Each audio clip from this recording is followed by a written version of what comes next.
Hong Kong, 1981. In Admiralty, a new skyscraper rose from the ground, but its foundations were built over something far darker. Workers whispered of children's bones, buried and silenced, and soon, the night guards began to die, one by one. In every death, a shadow appeared, a small figure, dressed in red. They called him the Red-Clad Child, and tonight, you'll hear the truth they tried to hide.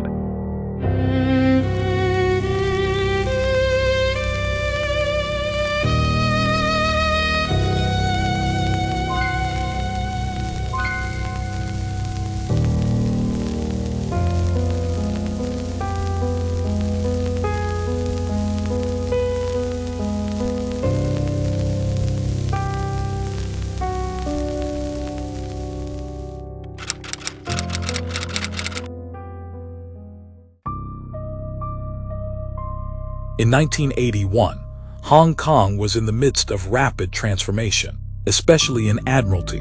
Shopping malls and office towers were sprouting skyward, their glass and steel skeletons stitched into the city's heart by new MTR lines and skybridges. Redevelopment devoured old districts piece by piece, and in this relentless wave of progress, a little-known incident began to spread quietly among the city's night watchmen. The site was a newly completed commercial tower, gleaming on the outside, but still awaiting official tenants. Beneath its polished facade lurked darker whispers. Locals said the foundation sat atop an older ruin, one that, in the 1950s, had served as a hideout for child traffickers. Children abducted from the streets were locked away in hidden rooms. Many never survived. When the site was excavated, construction workers reportedly unearthed fragments of small bones, but the discovery was quickly hushed up, buried both in the ground and in silence. The building was finished, opening as a proud new landmark in Admiralty, for the men tasked with guarding it at night. However, the story had only begun. The first death, Suffocation. Lee Kyung, an ordinary salaryman, stumbled into the job by chance, answering a tiny classified ad tucked into the back of the newspaper. Alongside him were a handful of colleagues: Uncle Hung, the oldest and most seasoned, Fatty, the joker of the group, and a middle-aged guard nicknamed Mr. Kowloon. One night, they gathered in the security room for hot pot, the steam curling like mist against the CCTV monitors. Laughter filled the room, pushing away the loneliness of the midnight shift. Then, without warning, every monitor fizzed into static. At that exact moment, Mr. Kowloon clutched his throat. His face darkened, eyes bulging. He collapsed, thrashing in terror, as if something invisible had seized him. By the time the others realized what was happening, a tiny shard of bone had lodged in his windpipe. Paramedics failed to revive him. The coroner called it an accident, but the men swore, as the monitors died, they had seen a flicker in the corner of the screen, a child-sized figure clad in red. Thus the whispers began. The red-clad child had claimed his first victim. The second death, the kitchen fire. Just days later, Uncle Hung died at home. Neighbors heard clattering in his kitchen, then silence. When the police forced open the door, the scene chilled them. Hung lay collapsed before the stove, eyes rolled back, blood seeping from his nose and ears. The stovetop was charred black, as though flames had erupted from within. Across the soot were faint, unmistakable prints, tiny handprints, pressed into the blackened surface, as if something small had tried to claw its way out. A Taoist priest summoned to the scene declared the stove to be the gate of life in every household. With Hung's weak birth chart, the portal had been forced open, allowing spirits to enter. Lee Kyung began to realize his own employment was no accident. Born in the darkest alignment, yin year, yin month, yin day, yin hour, his fate was primed for something far beyond coincidence. The priest warned him.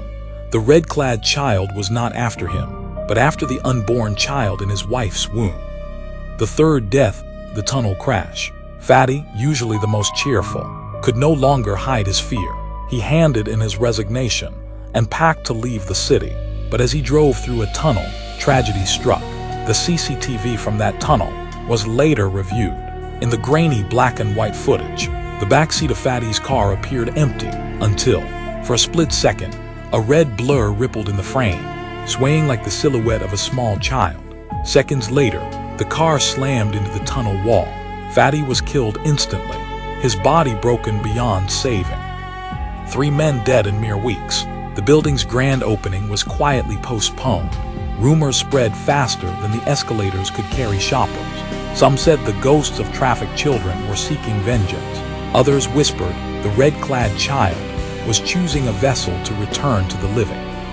The haunting presence. Every incident carried the same trace, the figure of a boy in crimson. Some claimed to see him, standing in the mirrored walls of the elevators, just out of reach. Others swore his reflection surfaced in the water of the plaza fountain. In the basement, guards reported hearing eerie nursery rhymes sung in thin, overlapping voices. More than once, the building's lifts descended by themselves, always to be 3. The legend knitted together. In the 1950s, police had pursued missing child cases across the district. Countless posters plastered on lampposts, and beneath the very ground of Admiralty, children were imprisoned. Their lives ended in silence. Among them, one spirit lingered strongest, the cruelest of them all, the Red-Clad Child. It did not care for justice. It did not care for morality. It chose whom it wanted, and once chosen, there was no escape. Lee Kyung, with his cursed birth chart and his pregnant wife, had already been marked. The struggle. The Taoist priest gave him only one chance: seal the 3 geomantic gates within the tower and destroy his household stove to sever the spirit's passage. But by then, his wife had changed. Her face pale, her lips a raw, unnatural red. She craved innards, rearranged the furniture at night, and forbade her husband from moving anything back. When Kyung raised the hammer to smash the stove, his wife clutched her swollen belly, sobbing that he would kill their unborn child. His resolve broke. He lowered the hammer. The priest, mortally wounded by unseen forces days later, gasped his final words: "It's bones. The storm drain on B3. Find them. Seal them with your blood." Kyung descended alone into the basement. The corridors were shrouded in greenish mist, the air heavy and wet. At the far end, he saw a figure, Mr. Kowloon, long dead, standing motionless, raising a hand in a grotesque beckoning gesture. Then the elevator doors groaned open beside him. From within spilled the laughter of children. High and brittle, a small figure stepped into view, the Red-Clad Child. Its smile was that of an innocent schoolboy, yet stretched far too wide, far too long. Kyung stumbled toward the storm drain. Inside lay brittle bones, small and fragile. He slashed his palm and let the blood drip down. The liquid spread across the white surface, staining it red. The child's laughter rose into a shriek. At last, it whispered in a voice like falling rain, "Your blood is mine." The uncertain end. What happened next is contested. Some say Kyung managed to bind the spirit, if only for a while. Others say he was tricked, that by offering blood, he allowed the Red-Clad Child to be reborn. What is known is this: his wife went into labor soon after. She was rushed to the hospital, her body frail, her lips the color of clotted blood. She delivered a child. Whether it was human or something else entirely remains an unanswered question. The legend lives on. Through the years, the story became one of Hong Kong's most chilling urban legends. Some insist it was just a ghost tale of the 1980s, later adapted into film. Yet others swear the 3 dead guards were real, their deaths aligning eerily with the tower's delayed opening. Even in the 1990s, late shift security claimed to hear children laughing in the parking garage, or saw elevators descending by themselves to B3. Pregnant women reported sudden dizziness when passing through the mall, and some whispered they heard a child's voice singing in their ear. Conclusion: the tale of the Red-Clad Child unsettles not through gore or spectacle, but through its suffocating inevitability. It does not spare the innocent, nor punish only the guilty.